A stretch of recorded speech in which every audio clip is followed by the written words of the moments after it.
Всем привет-привет из Москвы, дорогие мои подписчики! Сегодня у нас с вами будет домашний влог, ответы на ваши вопросы.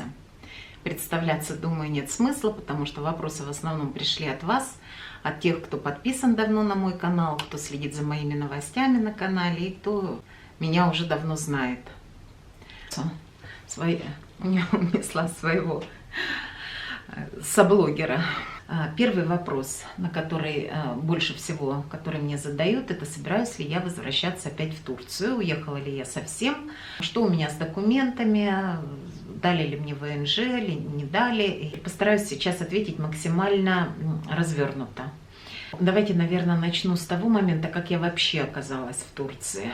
17-й год для меня, для нашей семьи был очень непростым. Я потеряла двоих родителей с разницей в полгода. Если к уходу отца мы готовились, морально были готовы, потому что он долго болел, то к уходу мамы вслед за отцом были абсолютно не готовы с братом.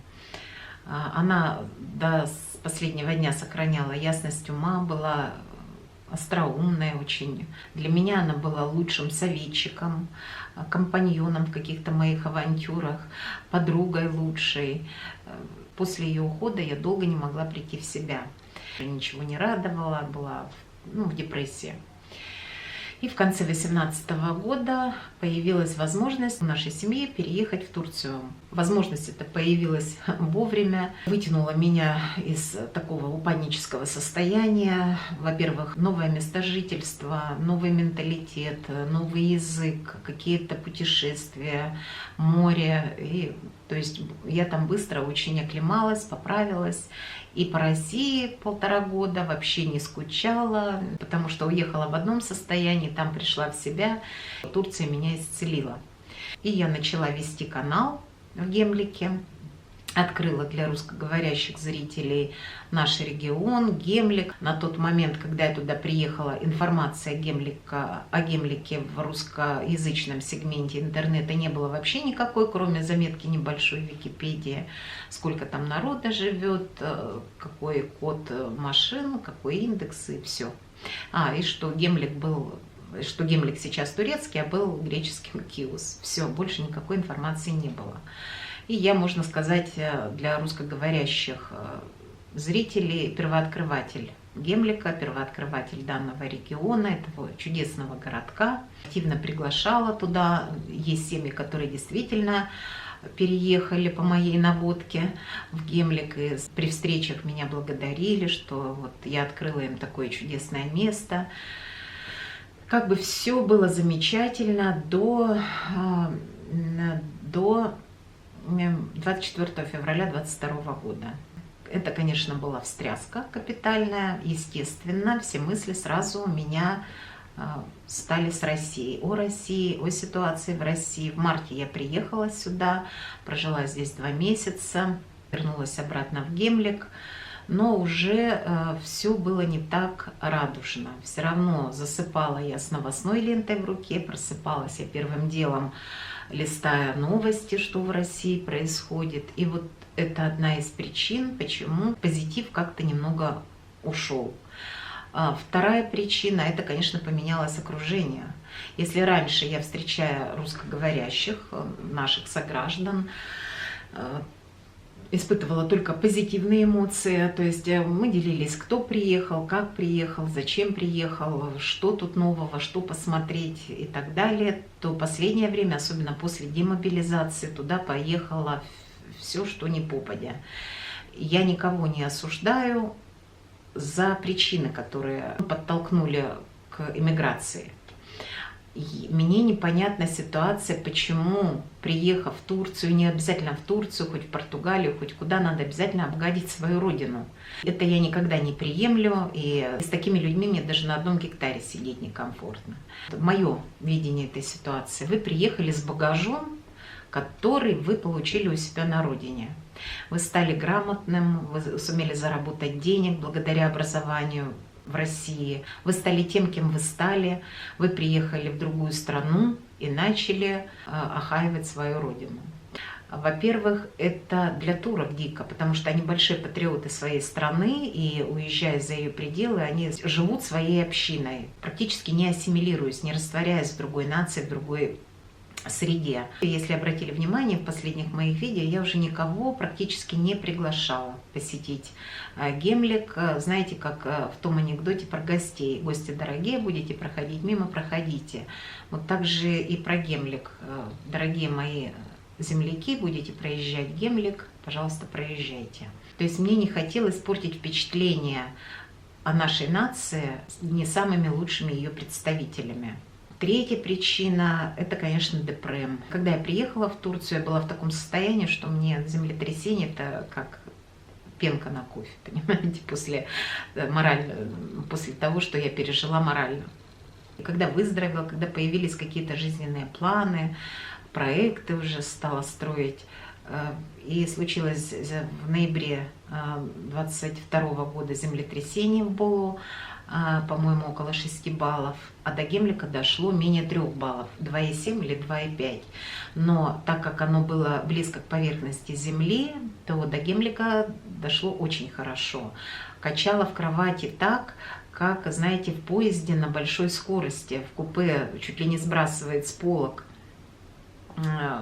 Трещали стены, хлопали двери, трещало окно на лоджии, на террасу, выход на террасу, окно витражное на террасу трещало так, что я думала, оно вылетит. 2,5, я повторюсь, может быть 2,7, я точно не помню уже, но на меня это произвело, конечно, сильное впечатление. Сразу рядом с кроватью появился тревожный чемоданчик со свистком, с водой, с теплыми носочками, ну, как положено.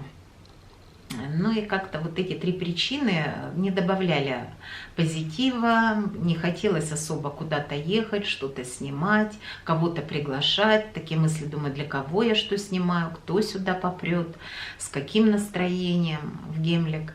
Я решила все-таки перезагрузиться, приехав в Россию, пожить здесь подольше. Ну и плюс ко всему у меня, конечно, здесь наследственные дела, то есть занимаюсь сейчас плотно ими. Я сейчас поменяю батарейку в камере, потом продолжим. Предваряя вопрос, а поеду ли я в Турцию, буду ли я возвращаться, ну да, с Турцией я не рассталась, как говорится, планирую туда поехать, ну а там уже все в Божьей власти. Как говорится, человек предполагает, Бог располагает. Если все будет складываться нормально, как пройдут выборы, как будет возможность жить ебанджи иностранцам. Если будет все приемлемо, то да, я планирую вернуться в Гемлик. Многие блогеры сейчас говорят по поводу того, что не продляют ВНЖ и не дают новые ВНЖ, первичные. У меня с документами все в порядке, я могу ехать хоть завтра в Турцию, и до лета 2024 года мне обновлять документы не нужно.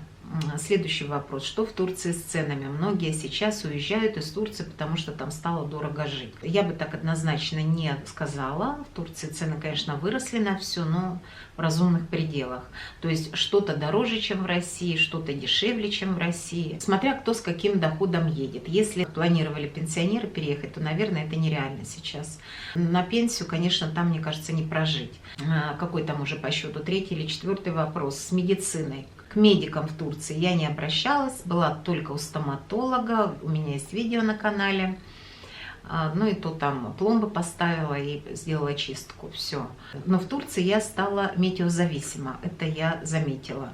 То есть вот перепады давления как-то стали сказываться. Может, конечно, и возраст подошел, но там как-то это резко стало. Допустим, вот падает давление, меняется погода, и как-то то голова болит, то колени крутят. Как у нас в семье есть анекдот, веду дочь в школу, наверное, 2 класс, и она говорит: дождь сегодня будет. Я говорю: чего ты взяла, Маш? Колено крутит. Так вот стали то колено крутить, то шейный отдел, что-то ощущаться. Я позвонила своему знакомому врачу в Россию, я говорю: что такое, Аня, у меня вот то-то, то-то. Она говорит, что вообще у моря, где большая влажность, всегда у людей проблемы с суставами начинаются. Имей это в виду. Так что, может, тебе просто климат не подходит. Но как-то это так незначительно, и не сильно обратила я на это внимание. Так это, знаете, как пару раз что-то стрельнуло в шею там, или в колено, потом это прошло. Но вот у кого проблемы с суставами, я хочу сказать, что влажность и морской климат, он здоровье суставам не добавит. Это имейте в виду. Гемлик хорош тем, что вылечиться там можно в горячих источниках, там вокруг их 1000. То есть ты где-то там что-то у тебя заболело, ты поехал в горячие минеральные источники, покупался, и у тебя все это отпустило и прошло. А так вообще вот имейте в виду, особенно пенсионеры, которые планируют переехать на ПМЖ к морю, что морской климат, он не только лечит, но и усугубляет некоторые проблемы. Тут посмотрела канал одной женщины, она говорит, что медицина в Москве платная, вот в Турции я обращалась, там тоже платно, но и в Москве платно. Неправда, в Москве, в России по бесплатной медицинской страховке изумительное медицинское обслуживание. Тебя заставляют пройти анализы. Я хожу на Абельмановской в поликлинику, туда можно ходить бесплатно, можно платно. Прекрасные врачи, прекрасное обследование, прекрасное оборудование. Но также думаю, что у каждого россиянина есть и свой домашний врач. У нас в семье как-то всегда дружили с врачами. Не потому, что там какие-то больные или что-то. Так получилось, что отец у нас по молодости, когда еще будучи студентом, разгружал вагоны и очень подорвал ноги, вены. Стоял вопрос о ампутации ноги даже. Там серьезная была проблема. И ему ногу спасли два молодых врача, Крыжановский Альберт Иванович и еще Олег Иванович, ну не помню, как его фамилию, к сожалению, уже много лет прошло. И он с ними дружил всю жизнь. Крыжановский Альберт Иванович еврей, тогда евреев принимали в партию очень неохотно. Отец ему дал рекомендацию в партию, то есть поручился за него. Крыжановский Альберт Иванович стал знаменитым хирургом, в честь него назван онкологический центр в Красноярске. И как-то эта традиция вот у нас в семье так укрепилась, укоренилась. Сначала мы пользовались отца знакомыми врачами, потом я уже своих врачей знакомых завела, и уже дружим семьями. И когда, допустим, какие-то там пустяковые анализы, ты идешь, сдаешь в обычной поликлинике, к которой ты прикреплен. Прикрепиться можно к любой абсолютно поликлинике в России, в любом городе. А когда уже там что-то серьезное, вот отцу делали, допустим, операцию, то тогда ты уже звонишь своим врачам, они тебя устраивают к лучшим, по своим каналам, к лучшим там хирургам или к лучшим специалистам в области, которая тебе нужна. То есть в России это еще с советских времен сохранилось такое, знаете, кумовство. Но это и в Турции также, и вот насколько я поняла. То есть все обращаются к своим. А переезжать на пенсию, допустим, в другую страну, не имея связей в медицине, не имея знакомств никаких, мне кажется, все-таки это страшновато. Сколько я зарабатываю на YouTube? Зарабатываю я немного, получала я деньги с YouTube раза 3, но у меня стоит максимальный порог выемки денег, это $500. То есть, ну вот 1500 я за 4 года активного ведения канала я получила, заработала. И я так думаю, что Яндекс.Дзен скоро заработок мой переплюнет в Ютубе, а тем более в Ютубе сейчас не знаешь, когда и получишь. Ну, наверное, на этом все. Пока у меня настроение позитивное, пока наслаждаюсь всеми благами цивилизации в Москве, но все равно немножко начинаю скучать. Даже не так по Гемлику, как по Стамбулу. Смотрю видео с удовольствием из Стамбула. Стамбул обожаю, Стамбул, ну, просто частичка моей души. Ладно, на этой позитивной ноте всем пока-пока. Спасибо, что проявляете интерес к моему каналу, задаете вопросы, поддерживаете канал своим вниманием, своими лайками, комментариями. Спасибо вам всем.